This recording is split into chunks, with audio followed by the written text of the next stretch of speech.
All right, hey everybody, Undercover Detective Matt Pitcher with Willie, with Keto, and with Rambo. We'll explain Rambo in just a second, but this is Undercover Dumpster Fire as always. And let me tell you, we have got awesome one tonight. Number one, you got three pretty cool guys plus me, so that's not all bad.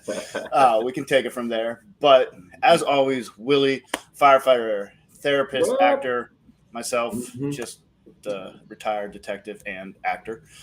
And we got Keto, retired law enforcement. You've heard his story, unbelievable. And now I will get into Rambo real quick, aka John Collins. John and I go back a pretty long ways, as you can tell by how old he is. Wow. Yeah, I don't dye my hair like you, Matt. Wow, is that what we're going for now? I don't have to dye it much longer. It's going away on itself. But we served together in the same law enforcement office. We played football together on a pro football team, semi-pro football team. Yeah. We, matter of fact, we pretty much started that football team together and went through all the headaches of that. And it's still going 20 years later. Yeah, exactly, with a couple championships now. That's right. So cheers to them. Charlotte Cobras, that is, MPSFL Football League is all sworn law enforcement, firefighters, whatever, but plays nationwide. So very, very cool thing. Actually, you should all check it out if you haven't. It's MPSFL. Check it out. And Charlotte Cobras. MPSFL. That's right. Yeah, it is. Coming to you. So a little bit about Rambo's career, and I'm just going to talk about what I know. I didn't even ask him anything because I'm pretty familiar with his career. He started on patrol after he almost failed out of that because he couldn't figure out how to drive. He's a very bad driver. You'll learn this about him. Can't drive at all. I mean, it's awful. Very good at changing tires. Didn't think I was going to go there, did you, John? I did not. He's unloading. This is like this is the one shot I get. Then I got to shut up and I don't get to talk anymore. You do that to a guy named Rambo? Well, I also know I'm a long ways away. Yeah, but I know how to find you. Yeah, that is a problem. His law enforcement career is very, very decorated. He's been, like I said, in patrol. He's done street crimes unit. He's done what's called VCAP, Violent Criminal Apprehension Team, which we will talk about more about in a second. He did vice and narcotics just like me. He did all kinds of the crazy undercover stuff. And through all this, the stuff he's gone through and the scars, that he has gotten from this make his story even more incredible that he's powered through it. Because I can tell you just from some of the experience that I've had with him, and let me tell you, he was policing when I was still in diapers. So that's tells you how many experiences he had before that. What is that? Hold on a second. I got to go get a visual real quick. Hold on. This is bad. Well, he's getting a visual. I will keep talking about him. He's one of those few guys you meet that kind of is always there for everybody else. No matter what, he steps up and he helps people, even when things are not going his way and he's having to fight through it. He will still be there for everybody else. So just the kind of guy that everybody kind of strives to be like. So very, very cool guy. Yeah. Also quite the talker. So it's probably a good thing he's not on camera right now. So yeah, we can have a moment of silence. Crap, he's back. Anyway, as I was saying, great guy. Yeah, there you go. No, I was just saying that I am very admired by you. I think that's the right way to say it. But you've always been there for everybody else. You're the person that no matter what's going on in your personal life, because you've always got crap going on in your personal life. You're like I know we're both a bunch of shit magnets. A plethora of BS. Yeah. Well, I did say you're a talker. I said you are 100% a talker. I know that. But you will do anything for anybody, and that's really cool. I'm going to have you talk about your career. We'll get into VCAT and the hellish situation that happened on VCAT that none of us will forget. Yeah. But go ahead. Yeah, I started the department in 1985. Damn, I was wrong. It was even before I said it was. Holy sorry. 1985. In 1987, I was involved in my first shooting. May 12th, 1987, 6:45 p.m. Get a call, stolen vehicle. We track the guy into the woods. He attacks me, ambushes me with a steak knife. We get into a little tussle, I end up on my back. He jumps on top of me, straddles me, and starts trying to stab me with a steak knife. I was fortunate enough to get at the time, long, lanky legs into his chest and kick him off of me. He went back about 3 feet, came back with a knife, and I shot him twice in the chest. He survived. At the time, we were carrying Smith & Wesson Model 10 38s with lead hollow points, you know? Yeah. Long time ago. So I was involved in another shooting. I went from patrol to a drug task force division, drug task force, Adam 4, Charlie 1. We worked in an area that was predominantly known for its heroin and crack, Statesville Avenue, Beatties Ford Road area. We worked hand in hand with the Adam 3 division and the Baker 2, eventually became Charlie 2 division. We got out with a guy in the middle of the night there. It is 1989. He's walking up the road. We're in an undercover van. It's about 6 or 7 of us, and he's walking away, and we yell, "Police!" And he throws his hands up. Now, he's carrying a Colt 6-inch revolver in his right hand and a bag, which we kind of figured what it was, but he turns around. I'm on the ground when I opened the van door. It's an old Ford Econoline van where the doors opened this way. I'm on the ground. Greg Forrest, who's retired, his mother was Sue Myrick, is above the door leaning over me. And he turns around with his hands in there and drops the gun down and fires. Bam. The bullet goes through the door that I'm standing behind and probably 1.5 inches, 2 inches misses my leg. I throw myself on the ground, and before I can return fire, he's already been shot. As we approach him, he has then been reaching for another gun that was in his right back pocket. Probably not a good idea, but we got the gun and everything. But he was carrying about 100 bags of pool room back home or to the stash house or whatever. But I went from there. I was threatened to be killed by a known drug dealer in Charlotte. His name was Cecil Jackson. Cecil Jackson, Orrin Jackson, Eric Whitener, Darren Roseborough. There's several guys. They've all went to federal prison. So they killed me and actively tried to kill me twice. They shot at Bilbo, who became a captain with the police department, Jeff Hunter on Booker Avenue, thinking it was me. And Eric Whitener fired a 45. Missed them. They got him. The rest of them, when they realized it wasn't me, ran. Eric fired around, and they didn't do anything. But we were on Key Street one night, and they set me up to chase a drug dealer, lure me behind a house on Kenny and Tenon. And there was 2 guys back there with 12-gauge shotguns to shoot me when I came around the corner. I never went around the corner because I fell in some gravel and tore my palm open. Reached down for my gun, was going to go on into the backyard, but I couldn't grab my hand. The blood was just pouring off my fingers. You know, when your adrenaline's jacked up, you continue to pour blood, you know. So I got in the car and drove off, and I found this out later that from a bail bondsman that they had set me up back there, and he knew it then. He's since passed away, and I asked him, "Why didn't you say anything then?" He goes, "Man, I was making 25 or 30 grand a week cash off these guys." Long story short, on this one anyway, they ended up going to federal prison. I think Cecil got 3 life sentences plus 140 years. Last year, or the year before, our President Biden commuted their sentence. He did 30-something years, and he's out back on Beatties Ford Road, him and his brothers and his cousins. That's crazy. Yeah.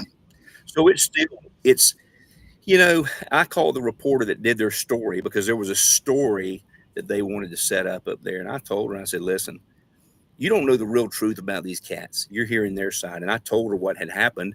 I said, "Set up a meeting between me and them at the library there. I don't give a rat's ass where it is. I'll go to their house. I'll show up in my underwear with no gun. Don't care." But I wanted an explanation from them. Of course, they declined to meet and sit down and talk to me. So, and that's all good. I'll run across them again one day. Yeah. Yeah. And I'll be all happy and jovial when I do. So it's all good. Yeah. But I left. They transferred me to Baker 2, which is South Charlotte. And I was there for a week. That is longer than I thought you would last in that district. No, I lasted longer than that. But in that week time period, I ran across the jackasses that got me transferred that threatened to kill me at Kate's skating rink. So we ended up getting some guns out of the car, and one of them had a warrant. So I asked for some police to come help me. Tommy Runyon showed up with Jim Hart, who was his trainee at the time, and Jim's retired now. But they showed up, and I had already backed one of them with a warrant out of his car with a shotgun to his head and swore to God if they got out of the car, I'd kill him. And I meant it. I knew their history, and I knew what they were about, but we ended up locking him up. And it wasn't long after that, I went to Vice Narcotics, and I spent from 1990 to 1999 in Vice Narcotics, and then in 1999, went to the Violent Crimes Task Force over at ATF till 2001. Then I went to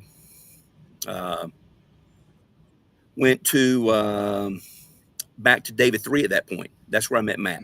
This was in 2003, 2002, 2003. For the record, you saw how long his career is up to this point. He's meeting me when I'm basically a rookie. Go ahead, John. That's okay. Thank you very much, Matt. You just stepped in my head a little bit. But, we went on. I went from there. I went to homicide for 2 years, and I thought that's what I wanted to go to homicide. I enjoyed working narcotics, but I went to homicide for about 2 years and worked with Tom Athey there. And I'm telling you right now, those phone calls in the middle of the night, I said, screw homicide. I mean, I enjoyed working the cases, and I learned a lot from those guys, David Phillips, Daryl Price, Ricky Robbins. Some of the guys, Ricky's running for sheriff now, and I hope he just tears them up. But, you sit there and I worked the plane crash that crashed into the hangar, and, you're going through bodies and pulling personal belongings out of their pockets and metal out of their bodies and all kinds of crap, So homicide was a good learning experience. I learned that I didn't want to go to homicide full time. Did not care to go. So we went from homicide back to, I had already gone to the drug task force in David 3. Chip Busker was the sergeant there. And then we started the violent criminal apprehension team in 2005. We started off as a robbery offender prevention team. Had several different names, but we ended up naming it VCAT, Violent Criminal Apprehension Team. And I was there until 2010 when I retired. I was at the department a little over 25 years. And I enjoyed it. And I didn't leave because I didn't enjoy the job. I left because of the jackasses running the department. I mean, that's just is what it is. Right now, law enforcement across the country, you've got people that have never done police work managing police officers and just can't do it. You can't do it. And it's a different world. It's a different world. But I enjoyed it. VCAT, without a doubt, was the best investigative job out there. Hands down. You didn't have to do any paperwork. You didn't investigate. You investigated the person, and that was it.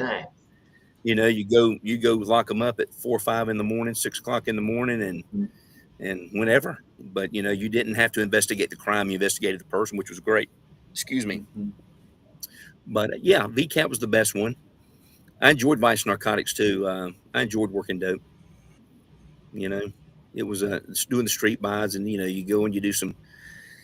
We didn't do, when I was in Vice, we only had a couple of people that at the time did deep undercover work. We didn't do a lot of deep undercover.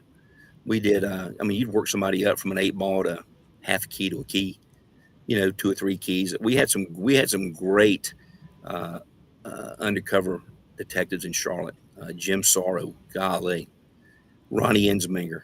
Some of the best some of the Sid Lackey, some of the best I've ever seen in my life. They could buy dope from the nun, from the Pope. They could convince them to sell them dope, but it was a great job. You forgot Robeson. I enjoyed. I can't forget Robeson.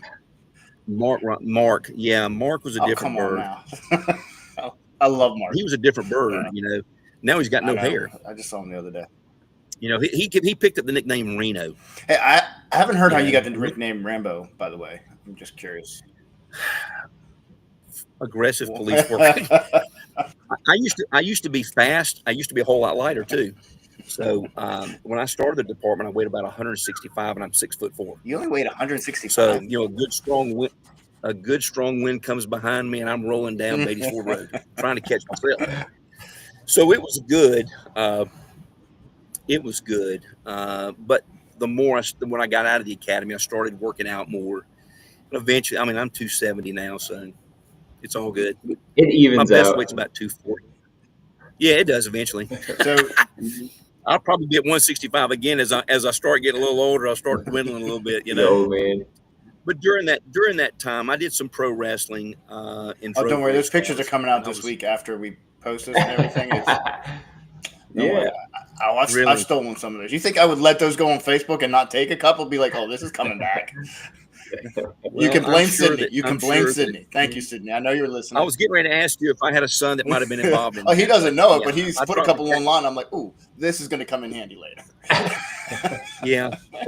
And I'm sure one of them's probably from the Daytona 500 I in don't have. Ooh, 1995. Sydney, I need that. I don't have that picture I dropped the jack early on Jeff Gordon while we were leading the race. at the Daytona 500. So, Oh, biggest race of the year for NASCAR.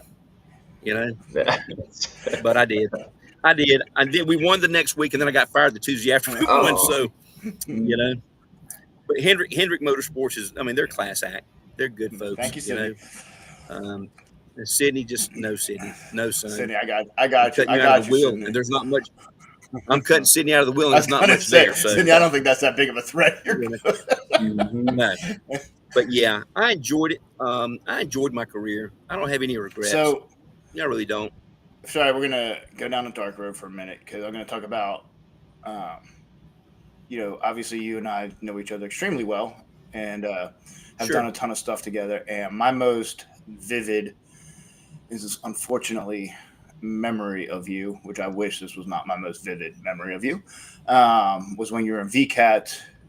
You guys had some shitty circumstances and got in a shooting, and one of the officers got shot in the head with a shotgun.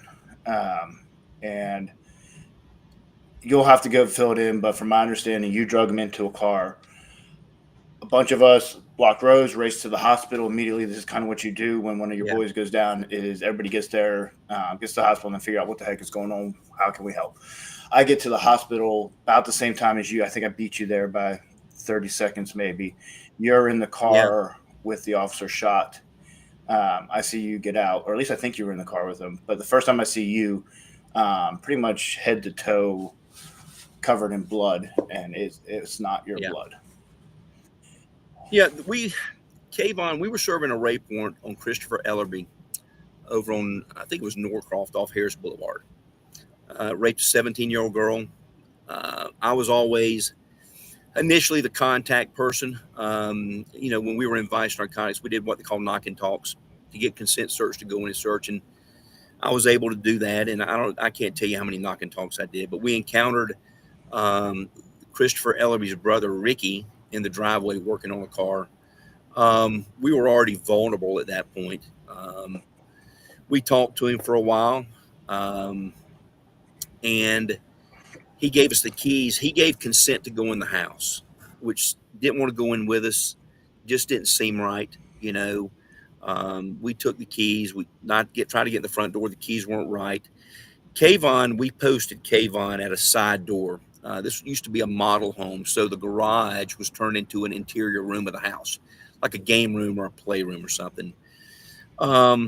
We go to the back, and we get to the back, and we end up going to the back door. The sister had come out of the house and was all crying and screaming, and we knew then that he was in the house.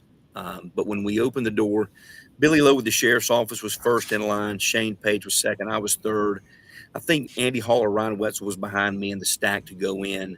When we opened the door, getting ready to make entry, Ellerby stood up and fired a 9mm in our direction. We got off the porch, got cover in the backyard, checking on everybody. And when you get in these situations, your adrenaline's so jacked out of shape that you go through auditory exclusion. But I could hear Kayvon distinctively kicking the door on the side where he had moved from the exterior door to an interior door and was trying to kick the door in. And the door opened out and he was trying to kick in. His foot went through the door. Ellerby fired one round through, and you could hear Kayvon kicking, going, "Hey, John, it's me, Kayvon. It's me, Kayvon. It's me, Kayvon." And then you don't hear anything. And you hear the gunshot and you don't hear anything. And I knew he had been shot. So I left my position. I was behind a car in the backyard. We left. I went down the driveway. And got to the door and started slicing the pie. You could see a hole in the door, and then you got Kayvon laying there on the ground, and it was all I could do to not go in and get him. But we ended up putting a shotgun at the front with Chris Miller, and we went in, and 4 of us pulled him out of the car. And one of the officers that responded, we put him in the back seat of the car, and then I drove him to university. And from there, I mean, now you've got 2 crime scenes. You really don't give a shit about the crime scene. You care about, Kayvon in the back seat. And it was Diodonato's car, I think, from Charlie 1. And he had already crystallized the brakes on the car. And Mike Warren is leading us through Mallard Creek and Harris. And we're probably running 100 miles an hour. And I don't have any brakes. And Ryan West was in the back seat with Kayvon. And I think you gotta get the fuck out of the way because I ain't got no brakes. You better. I'm getting ready to run over everything in front of me. So we ended up getting through. I geared it down a little bit. And we got through the intersection and we pulled up to the university. And they tell Kayvon, there's supposed to be a stretcher there, but I pulled up where the public goes in, not where the ambulance goes in. And they get the stretcher over there. We get him inside. I brief the doctor, tell him what happened, and they tell Kayvon, we're going to roll you up on your left side. Well, he tried to roll himself up, and at that point, he can understand what's going on. I felt like he was going to be okay. And, now we've got to get a ride from there to CMC Maine because they're going to transfer him there. I felt like I could probably get him to CMC Maine, but University was the closest. And they're not a trauma unit, but I felt like I could get him there. But in my mind, we decided to go to the closest hospital and let them transport him and get him stabilized. And they did. And we got down there. And of course, when you go in there, you're that's probably my granddaughter doing all that now, all the other stuff. So, yeah. So we get in there and immediately I'm pulled in. I got there about the same time as Chief Stevens and Pat McCrory. And Jim Jacobs from Internal Affairs was in there. They pulled me in a room, and I draw diagrams and get everything in there to them. And he survived, and we're in a standoff. And I was covered in blood. A head wound bleeds, and I thought really when we were carrying him to the car, we were carrying a dead man. He had that gray ashen look. His eyes were glazed over, but you don't give up. You just keep on trucking, and he survived. I mean, he's gone through his own hell. But Internal Affairs was good. Chief Stevens, and I'm telling you right now, Daryl Stevens is probably one of the best chiefs I've ever worked for. I agree. And I'll say it to his face. I'll say it to whoever. I don't care. But he supported us in VCAT, and and he took care. We took care of Kayvon, and we got him there the best we could, and safe. And he survived, and he's gone. Like I said, he's gone through his own hell since then, but he survived, and that's what counts. That's a good thing. Yeah, fortunate, man. And for you, when you were back by the car. Yeah, I mean, I'm going to tell you now that hindsight's 20/20, and in my mind, I never liked being Monday morning quarterback on anything I did, but we do that as law enforcement officers and first responders. We Monday morning quarterback. And I'm Monday morning quarterback myself, and I'm going, maybe I should have stood there and just exchanged fire with him. I mean, I got a big vest on, and I think I can shoot better than him. But really, when you're in those situations, you're not really aiming your point shooter. And you get yourself in a position where I just stood there and I'd exchange lead with that son of a bitch all day long. I wouldn't have cared, But discretion being the better part of valor, we get cover. And we bring the troops in, and we do what we need. But you're also, when you're Monday morning quarterback and thinking like that, though, you're also now thinking under assumption of what the other officer did, which you probably weren't actually expecting at that time. Yeah, and it's to go to an interior room, and we're taught that when you in high risk warrants, if you've got an exterior position, you hold it. Yep. Had we made entry into the house, we owned it, and whatever happened. Yeah. And it's one of those things, but it's all, I mean, it turned out the way it was supposed to turn out. So, it took me a while to get over that. Not over it. It's always bad when somebody gets shot, but it took me a while to get over. Why didn't I stand there and exchange fire with him, gunfire with him? You know, could it have been prevented? Hell, it might have been me shot. Who knows? Yeah. Exactly. I mean, I can't go back. I can't change what happened. You just got to live with what happened and learn from it. And that's what we do. And VCAT, every time we had a situation, we briefed and we debriefed. And that's what you have to do to get better, to avoid these things from happening again. And if it wasn't for, I'm telling you now, if it wasn't for CMC's trauma unit, Charlotte's murder rate would be through the roof. They've got one of the best in the country. There's no question on that. Yeah. They are awesome. They're really strong. They're strong. And it's a good deal. I mean, my guy, I shot him twice in the chest. One of the bullets hit his heart. I mean, it's like soft lead, you know, but they took care of him. I mean, you don't wish death on anybody. You know, when I shot him, I called every day to see how he was. And then I was involved in 2 shootings in 94, 95 within 2 weeks of each other. So Been there. one was an accidental. One was an AD. We were pulling somebody out of a car in Wellingford. And I thought the gun went off outside the car, but he resisted. And we're in the back seat fighting over 4 or 5 ounces of cocaine or whatever it was at the post office there. And as he pulled, I pulled, and my finger came across the trigger. And we can thank Reno, Mr. Detective Robson here in just a minute for this one. But we ended up getting him out, and we get the car that we seized because of the drug transaction. We get it to the LEC. We park it, and Mark Robson drives it there. He calls Sean and goes, "Sean, there's water leaking through the front windshield." Well, apparently the gun didn't go off outside the car. It went off while we were inside the car, and there's somebody sitting in both front seats, and the bullet went between them and centered the windshield, you know. So I'm going, shit, how'd that happen, you know? But Robson accuses me of trying to shoot him in the head because he was running in front of the car. I mean, I could see why he would think that. I mean, I could understand where the questions would come in. Yeah. So, and then we had my partner at the time, Brent Fouché. Brent was doing his first drug deal, and for a half ounce of dope. Hold on. I'm sorry. I'm going to have to do this again.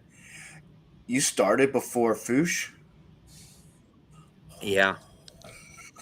Don't go there, man. I feel like you just did. I don't have to. I think everything was just answered. But yeah, Fouché is in Vice, and he's setting up his first deal, and we've got an informant involved.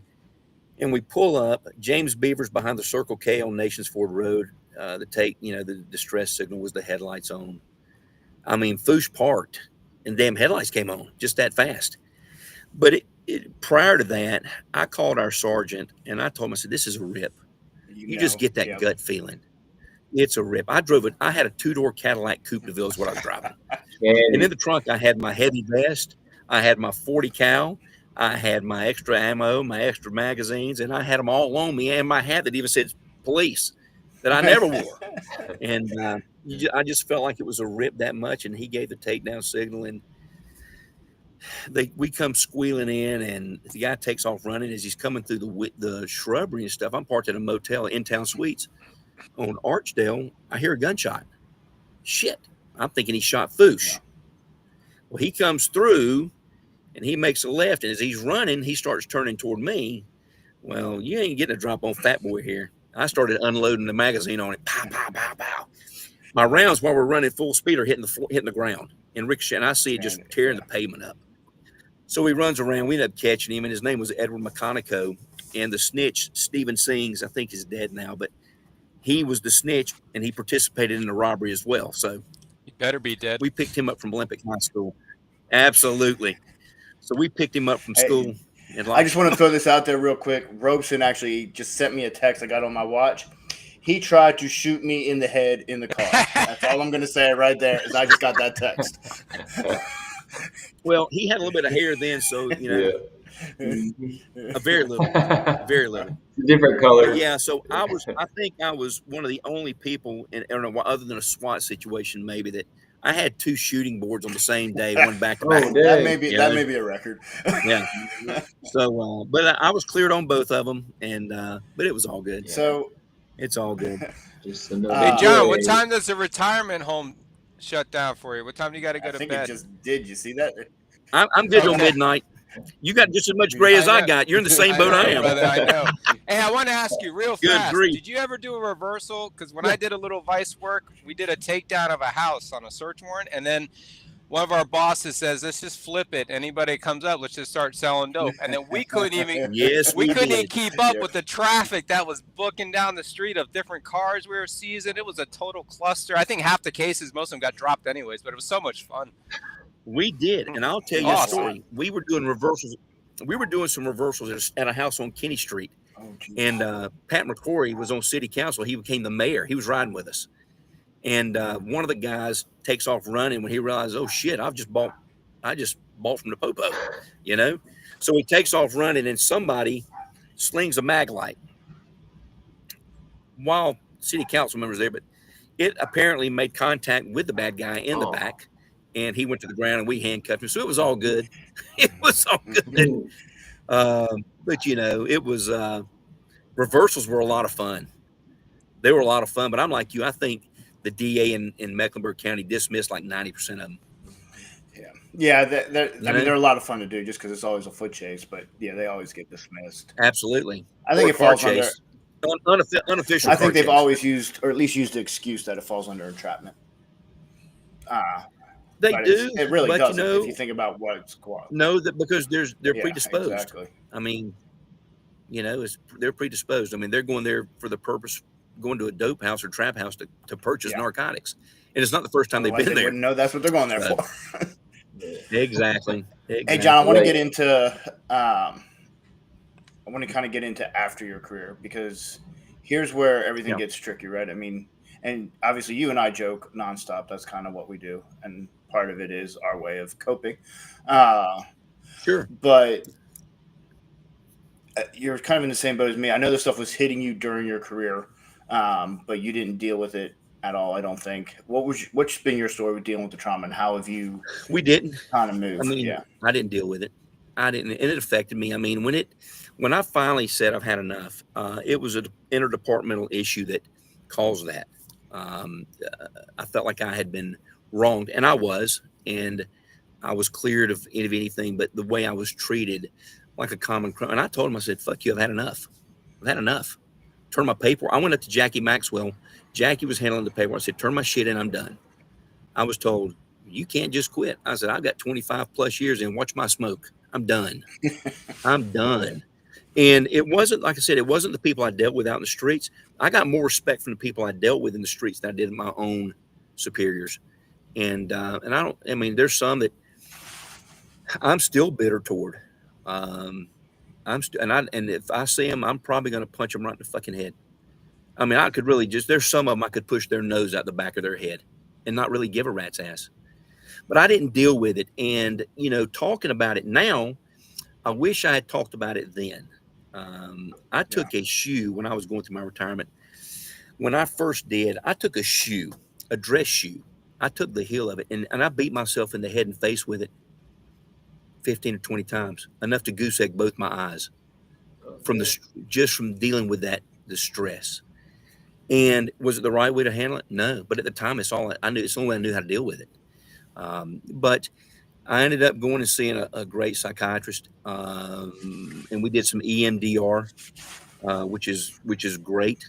Hey, can you tell everybody about that, please, if you don't mind? Yeah, if you're comfortable talking about it. Movement, desensitizing, something. But you know, yeah, man. But I'm telling you, it worked for me because it put things in the back of my head. And it's like they were locked away. And I thank Dan Kello for that. Dan Kello's the one that introduced me to Barbara Ballard. And if she was alive today, I'd be seeing her today. I mean, if she was still in practice, she's alive, but I'd be seeing her today. But it worked. I mean, there's still things I have to work on. You know, when you have PTSD, and and I don't have to say it to anybody that's in this group, you all know that as a police officer and as a first responder, unless you sat in your fucking patrol car and didn't do jack shit, you suffer from PTSD. It's a matter of when and how it comes out. Period. It may be I take it out on my kids, my wife, my dog, and not my dog, and not my kids, but I did. I was a peckerhead and didn't deal with things the appropriate way. And for that reason, I wish I had done some things differently when I first left. But talking about things like we are now is therapeutic. It's therapeutic. You know, at the same time, does it rehash some things? Yeah, but it's therapeutic because, you know, we're reminded of how we didn't do things the right way. And this forum and this right here is so people can deal with it the right way because they hear our stuff and they see what's going on. Go, if it's there, go start talking to somebody now. Don't wait until it's too late. Law enforcement's first responder suicides are through the roof. Yes. Through the roof. And it sucks. And that's the ones that are listed as suicide. And yeah. You got to question how many aren't even being listed as suicide, as accidental deaths and that kind of thing. Absolutely. And it's you know, this is to help prevent that. Yeah. And you know, if we and you guys can prevent one, then you've done your job. You know, so I didn't deal with it appropriately, and I tried. I mean, I still see a counselor, you know, because I need to.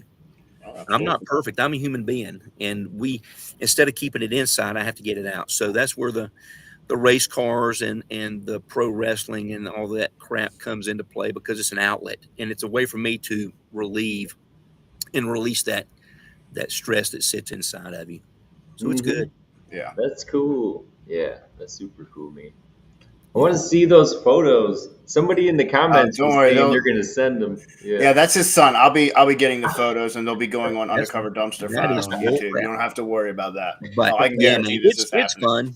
But I'm going to tell you, and if you don't mind, I've got a buddy of mine that, and believe it or not, he's a recovering addict, Jamie Weatherly. And Jamie, and I'm going to do a shameless plug here. It's not shameless because it helped me. He has written this book, Unloaded. Oh, I know what you're. Yes, Jamie Weatherly. That name. JamieWeatherly.com. This book right here is not just about addiction; it's about life. And he's a friend of mine. And like he said, he goes, "Who would have ever thought that a recovering addict and an undercover detective would be great friends?" And he is a great friend of mine. But that book, Unloaded, right there, is, like I said, is not just about addiction. It has become one of the best sellers in this area. And Jamie's a great guy. And I consider him a great friend. And that book is about things that happen in life and how you deal with them. And I recommend it to anybody. You know, at first, I mean, I got one for my son and my daughter. And every chance I get, I'll give them $100. Go buy books and give them to people that can't afford them because it's that good a book. That's cool. Yeah. Yeah. That's great. We'll get the link from you. We'll figure it out. Yeah, I'll do a little whenever I put a little bit more on this episode, and also with some of the pictures coming out, that would be a great time. It's really good. Yeah. You're gonna don't throw my pictures up there, Matthew. Oh no, don't you worry about that. I'll figure out a way to get you to Florida. The pictures will stop when I see your ugly face. How about that? Oh my gosh! Hey, we can make that work. That'd be great.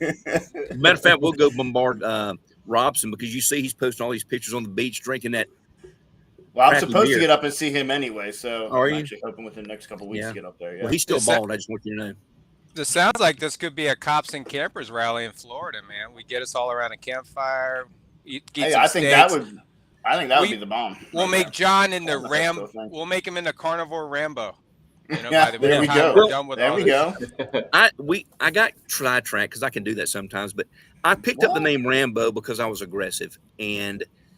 We started talking about my weight, and you sidetracked me. But I used to be able to run, and when I was running, I would run you. I think the farthest person I chased probably from Fairview Homes all the way to Graham Street, Woodward and Graham, and I caught him and tackled him in some kudzu, and that was after I stopped and threw up behind the trucking company on the corner of Woodward and Statesville.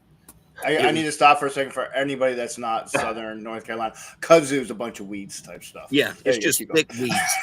It's great for concealing people. But we ended up getting him in some kudzu, and I did.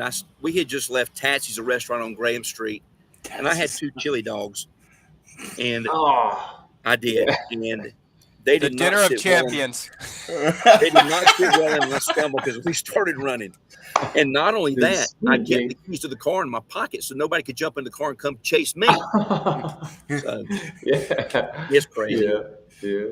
We could go on and talk about stories all night, you know. But well, I will say, so I talked about how he's such a bad driver.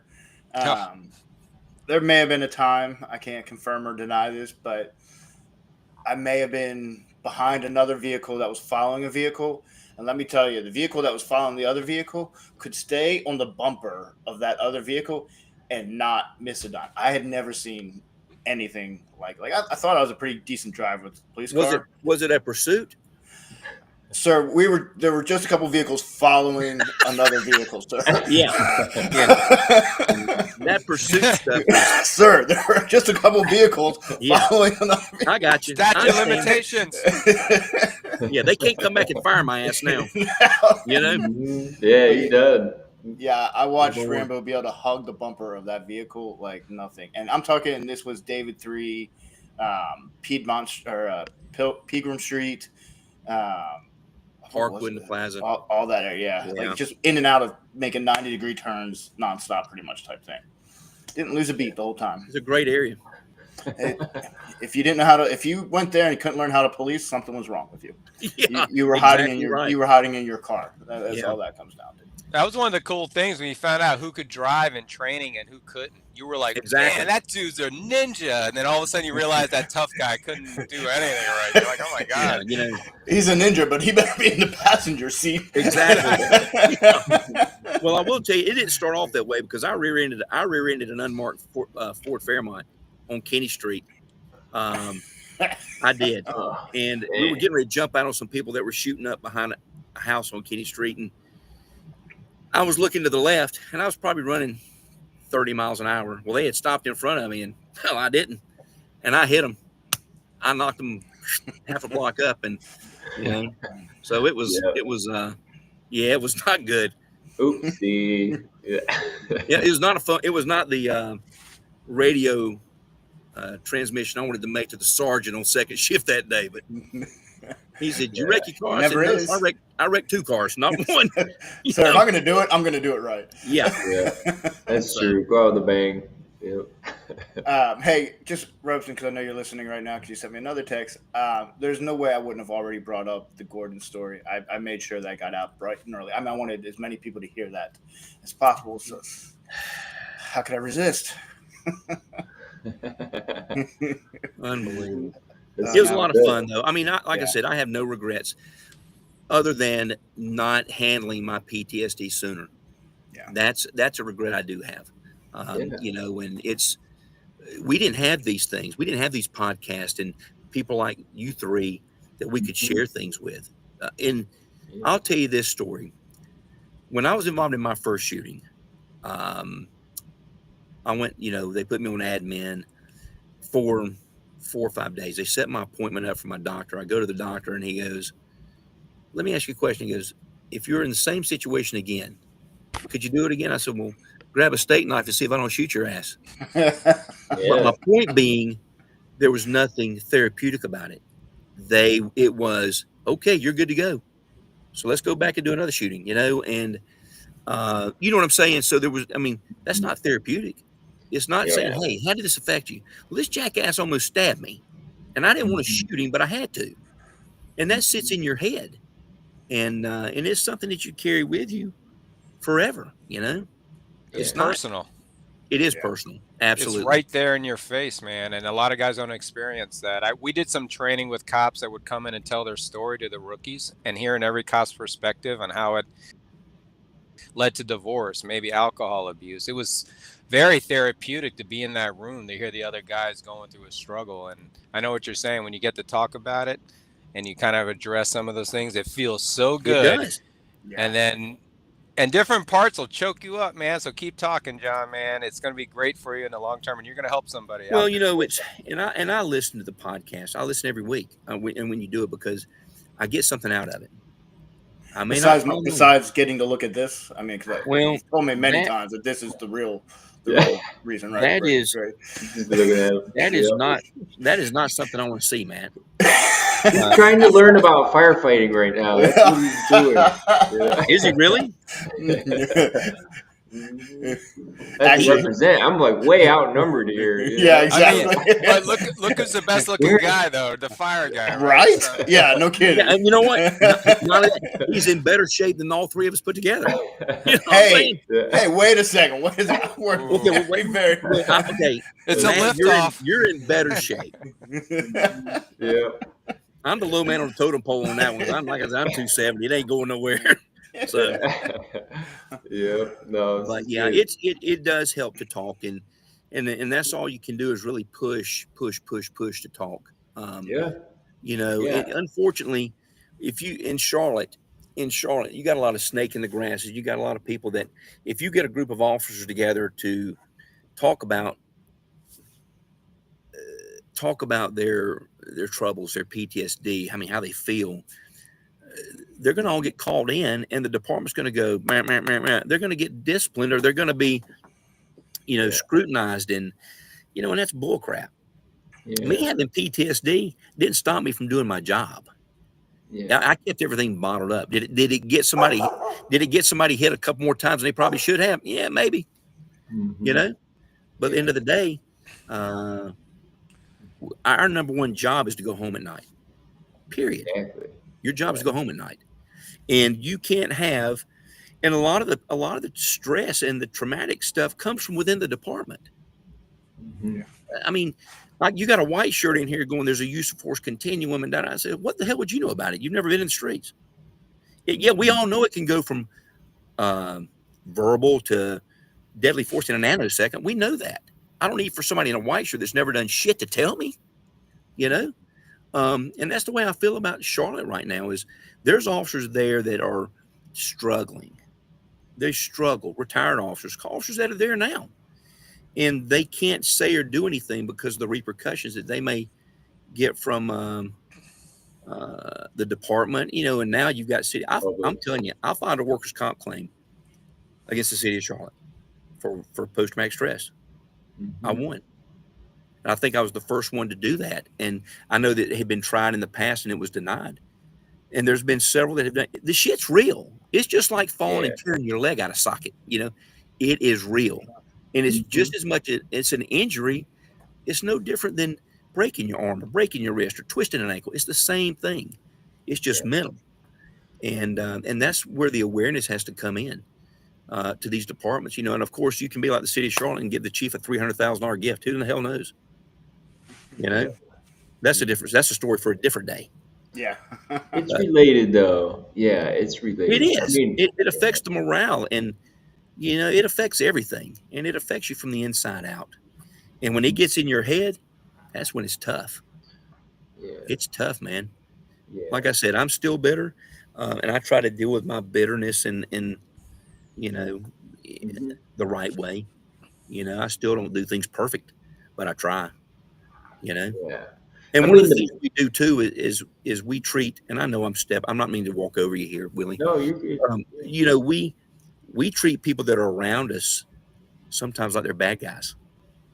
We talk to them like they're bad guys. Well, I'm sorry. I don't mean to do it. I did it for 26 years, but we do that. I mean, you treat people that you love and care about sometimes like they are bad guys, like they're crooks and criminals and people that you deal with, and you can't do it. And that's one of the things you have to learn to deal with and how to change when you see it coming. Try to put the brakes on and take a different route. Yeah. I mean, I was gonna say from a therapy perspective, I do EMDR also. Yeah, I'm familiar with that, and most people like it, especially if we could set it up where it's tactile sensors. It's effective, but it really works. Yeah, it really does, and I recommend it. I mean, and there's no shame in going to talk about and get help for what's eating you alive. There's no shame at all. It doesn't affect you. It doesn't make you less of a man or less of a woman. It doesn't do any of that. If anything, it's the opposite. It makes you stronger. Yeah, and that's resilience. I study resilience. Like it's not problem focused. So when you go to talk to somebody they'll often go into the problems, and sometimes we got to unpack it, like what happened. And, but the way I always describe therapy for people, first responder, everybody that does trauma therapy, is we're just trying to make empty memories, like shell casings. That's right. It's not loaded anymore. It's a shell, empty. It was that, but it's not anymore. And that's a great way to put it. I mean, it really is. I mean, so if they're loaded, if they're still loaded, then there's some work to do in there, you know, like, and sometimes, you know, I'm probably still loaded a little bit. So, hey, we're all loaded in a way. But absolutely. That's how I gauge it. Like, how much electricity does that thing have? How much get around it? Gunpowder. Yeah, exactly. That's right. Yeah. That's exactly right. That is exactly right. Loaded. But no, to have a way to get it out, and it's cool to see officers do that. I've had them come in every which way. You know, they were forced in there. They want to be there, or they don't even know why they're there. You know. But it's good to have. It's good to have that shell come off. And, that's right. You know, and it goes right back on. You know, immediately as soon as you get to like some real stuff. But I think, you know, coming to terms with what's happened is a good goal. And now you don't have to agree with all the crazy stuff, you know, and you deserve it too, though. You know, you deserve that freedom from that peace. You know, yeah, exactly. So professional relaxer, that's what you have to do. You have to relax every day. That's exactly right. I mean, because when you're working, you get there, you're on edge, and when you leave, you're still on edge.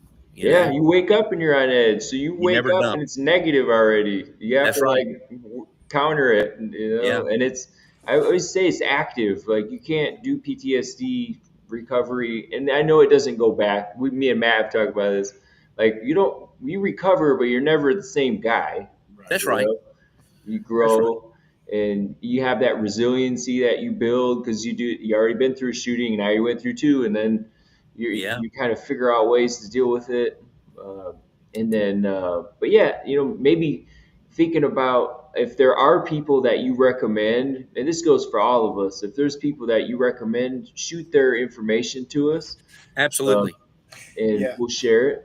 John, shoot me the name of the book and the guy so that when I do it, I can put it in there. So I have it. I will. Because I know your memory's kind of short. Dementia's setting in early on you, man. It looks like it. You're telling me.